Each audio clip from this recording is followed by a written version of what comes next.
মানে তোমরা যদি বক্তা হতে চাও, শোনো মনে রাখবা যে বক্তৃতা মানেই বক যোগ তিতা, মানে তিতা বকবকানি।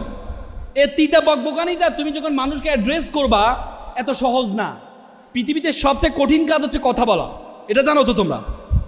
তোমরা সেরা কুস্তিগির গামা পালোয়ানের নাম শুনছো? গামা পালোয়ান, গামা পালোয়ান খুব ভালো কুস্তিগির, এশিয়া মহাদেশের সেরা কুস্তিগির ছিল। তো একদিন আল্লামা ইকবালকে গামা পালোয়ান বললো, আপনারা তো স্টেজে দাঁড়াই কথা বলেন, আমার সাথে কুস্তি করে দেখেন কি অবস্থা, কত কষ্ট হয়। তা আল্লামা ইকবাল বলে, কথা বলা তো এত সহজ না। কি বলেন কথা বলা সহজ না? তা একদিন একটা অনুষ্ঠানে আল্লামা ইকবাল ঘোষণা দিলেন হঠাৎ করে, এখন আপনাদের সামনে কথা বলবেন বিশ্বের সেরা কুস্তিগির গামা পালোয়ান। গামা পালোয়ান স্টেজে দাঁড়াইয়া তার মুখ থেকে আর কথা বেরোচ্ছে না, তার মাথা থেকে শুধু ঘাম পড়ছে, এভাবে সে খালি এভাবে করছে। এবার প্রায় 30 সেকেন্ড চুপ থেকে বললো, আপনারা সবাই সকাল বিকাল কুস্তিগির করবেন, কুস্তিগির স্বাস্থ্যের জন্য ভালো, মনের জন্য ভালো, সবাই ভালো থাকবেন, সুস্থ থাকবেন, শেষ। পরে আল্লামা ইকবালকে বললো, ইকবাল সাহেব, আমি জীবনে এত কুস্তিগির করছি, কোনোদিন আমার শরীর থেকে একটু ঘাম বের হয় নাই, আজকে 1 মিনিটে আপনি আপনার পুরো শরীরের ঘাম বের করে ছাড়ছেন। একজন আজানে উত্তর দাও। তার মানে কথা বলা এত সহজ বিষয় না।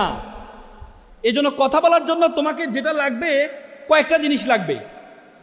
প্রথম কথা হচ্ছে আঞ্চলিকতা দূর করবা, তথ্য জানতে হবে, তথ্য। তৃতীয় যে গুণটা, তোমাকে কথা বলতে হলে, আমরা অনেক সময় কথা বলতে গেলে একটু হীনমন্যতা ভুগি। ধরো তুমি এখানে দাঁড়াইছো, স্টেজে যখন দাঁড়াও তখন দেখবা যে আমি কথা বলছি, তোমাদের এখান থেকে কেউ যদি বলে কি বলে, আরে দেখবা আমার কনফিডেন্স লেভেল লো হয়ে যাবে। বুঝতে পেরেছো? এই জন্য তুমি যখন এখানে দাঁড়াবা, তুমি মনে করবে এখানে যারা আছে সবাই ছাগল, আর তুমি হচ্ছে রাম ছাগল।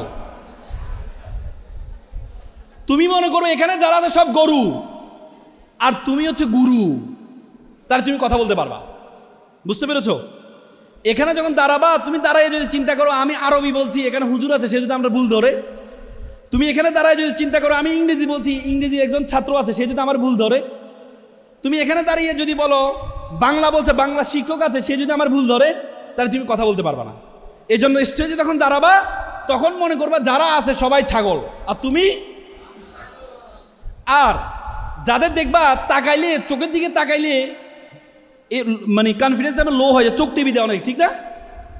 দেখবা তুমি যখন কথা বলতে যাও তখন অনেকে এভাবে ব্যঙ্গি করবে, কি বলে, তখন তোমার কনফিডেন্স লো হয়ে যাবে। এই জন্য তুমি কি করবা জানো? চোখের দিকে তাকাবা না। আমার মনে আছে আমরা ঢাকা বিশ্ববিদ্যালয়ে, আমি সূর্য সেন হলে ছিলাম, সূর্য সেন হল ভার্সেস রোকেয়া হলে একটা ডিবেট ছিল, প্রীতি ডিবেট ছিল। তো ডিবেটটা ছিল হচ্ছে রোকেয়া হলে, মেয়েদের হলে। তো মেয়েদের হলে ডিবেট করতে যাওয়া, দর্শক সব মেয়ে, বিতর্ক করতে হবে মেয়ের সাথে, কারণ ছেলেরা তো মেয়েদের হলে যেতে পারে না। তা আমরা এভাবে 2 টেবিল 2ভাবে বসা হয়েছে। আমার সাথে আমার একটা বন্ধু ছিল, ও মাদ্রাসা থেকে, ও কওমি থেকে পড়ছে, ও হচ্ছে হুজুর আর কি, পাঞ্জাবি পরা থাকে সব সময়। একটা মেয়ে, ও যখন বক্তব্য দিতে দাঁড়াইলো, একটা মেয়ে তারা চোখ মারিয়ে দিছে, মানে কনফিডেন্স লেভেল লো করার জন্য। আমরা জানতাম না সে পরে এত বড় ভালো বক্তব্য দিয়েছে, খুব খেপে বক্তব্য দিয়েছে। তা আমরা ভাবলাম যে সে তো এত ভালো বক্তব্য দেয় না, আজকে এত ভালো বক্তব্য কিভাবে দিল। পরবর্তীতে ওই মেয়েটা যখন বিতর্ক করতে দাঁড়াইলো, আমার হুজুর বন্ধু তারে চোখ মারিয়ে দিচ্ছে, চোখ মারা টেবিলের নিচে এবার মাথা দিয়ে রাখছে আর হাসে। এই মেয়ে খুব ভালো বিতর্ক, এই মেয়ে দাঁড়ায় খালি মানে স্পিকার, মানে এই মেয়ের কত হচ্ছে, আমি পর্দা করি না, আমি শাড়ি পরি, আমি চোখ মারতেই পারি, কিন্তু একটা হুজুর কেন আমার চোখ মারলো। এই মেয়ে 3 মিনিটের মধ্যে 1.5 মিনিট খালি মানুষ স্পিকার। তো বন্ধুরা হঠাৎ করে কিরে, আমরা তাকাচ্ছি, হাসে। বন্ধু কিছে? বন্ধু কুতিবা আলাইকুমুল কেসাস, ঘটনা হ্যাজ বিন গটেন। ও কি হয়েছে? আমারও চোখ মারছে, আমি মেরে দিছি। তো এই জন্য তোমরা যখন কথা বলতে যাও তখন চোখ মারার একটা পসিবিলিটি আছে, যারা ইনিশিয়াল ডিবেটার হতে চাও। এই জন্য তাকাবা কোথায় জানো?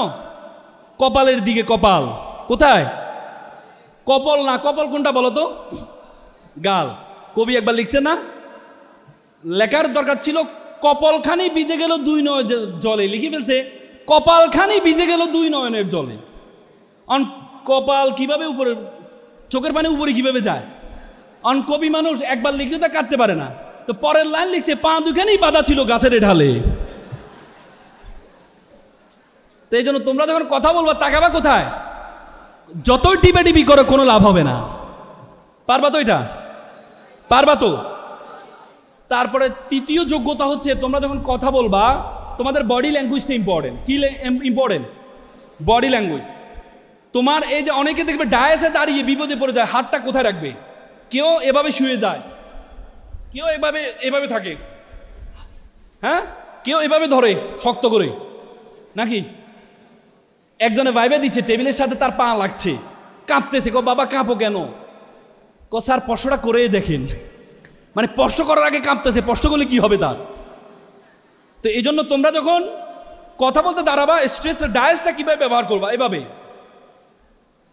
আর যদি ডায়াস না থাকে তোমার হাতটা, অনেকে হাতটা কি করবে বলে, ইস আল্লাহ যদি হাতটা না রাখতো বা স্ক্রু সিস্টেম করতো তাহলে খুলে রাখতাম। একবার হাতটা এইভাবে করে, আবার এভাবে করে, আবার কি যে করতে হবে, হাত কি এটা বিপদ।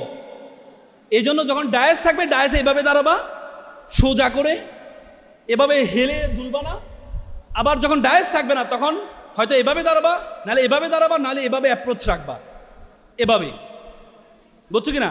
আবার অনেকে দেখবা যে এভাবে এভাবে করে লাফায়, ও হুজুরদের মতো দেখবে অনেকে মাইক ছিঁড়ে ফেলে। না, তোমার কথার মধ্যে বজ্র কণ্ঠ, তুমি বলো বজ্র কণ্ঠ উড়া মারো, তাইলে হবে না। আমার মাকে আমি এত ভালোবাসি, ওরে বাবারে, মাইক যা আছে সব উড়ে গেছে। না, তুমি বলো আমার মাকে আমি অনেক বেশি ভালোবাসি, তোমার অ্যাপ্রোচ থেকে বুঝে যাবে তুমি অনেক বেশি ভালোবাসো। বুঝতে পেরেছ? তারপরে সর্বশেষ হচ্ছে ভোকাল। ভোকালটা ইম্পর্টেন্ট। কোন ঢঙ্গে কোন সময় কোন কথা বলবা। কথা বলতে আইছো শোক সবাই, তুমি যদি দাঁড়িয়ে বলো আজকে আমাদের ভাই মৃত্যুবরণ করেছেন, আমরা জানাজায় আসছি, জানাজায় এসে আমরা দোয়া করব, কি বলেন ঠিক কিনা? হবে? আবার প্রতিবাদ সহ এসে যায় যদি বলেন আজকে আমরা, তুমি দাঁড়াইছো হচ্ছে প্রতিবাদ করতে, দাঁড়াই যে আমরা অনেক ক্ষোভে আছি, আমরা খুব কষ্টে আছি। না, দেখবা বিটিভির মতো হইলে হবে না। বিটিভি দেখবা দুঃখের খবর সুখের খবর সব এক ডঙ্গে বলে। আপনারা জানেন কিছুক্ষণ আগেই আমাদের বাংলাদেশের ক্যাপ্টেন মিরহাজ সেঞ্চুরি করেছে, আমরা খুবই আনন্দিত। মনে হচ্ছে যেন তার মা মারা গেছে, নাকি? দুঃখের খবর সুখের খবর সব একরকম। আবার কিছু রেডিও আছে দুঃখের খবরও স্টাইলে, হাই গাইস কিছুক্ষণ আগে মেহেদী হাসান মিরাজের মা মারা গিয়েছে, আমরা খুবই শোকাহত। কি রে ভাই, এই জন্য রেডিও ঢঙ্গও বলবা না, তোমরা এর ঢঙ্গও বলবা না। পারবা তো ইনশাল্লাহ? যেটা যে ঢঙ্গে বলবা সেটা পারবা ইনশাল্লাহ? তো সুতরাং তোমাদেরকে আমি আহ্বান জানাবো, তোমরা সবাই ভালো কথা বলতে পারবা, বিতর্কের সাথে থাকবা। মনে রাখবা এপিজে আবুল কালামের একটা কথা বলেছেন, প্রজাপতির পিছনে ঘুরিও না, ফুলের চাষ করো, প্রজাপতি তোমার পিছনে ঘুরবে। সকলে ভালো থাকবা, সুস্থ থাকবা। আসসালামু আলাইকুম।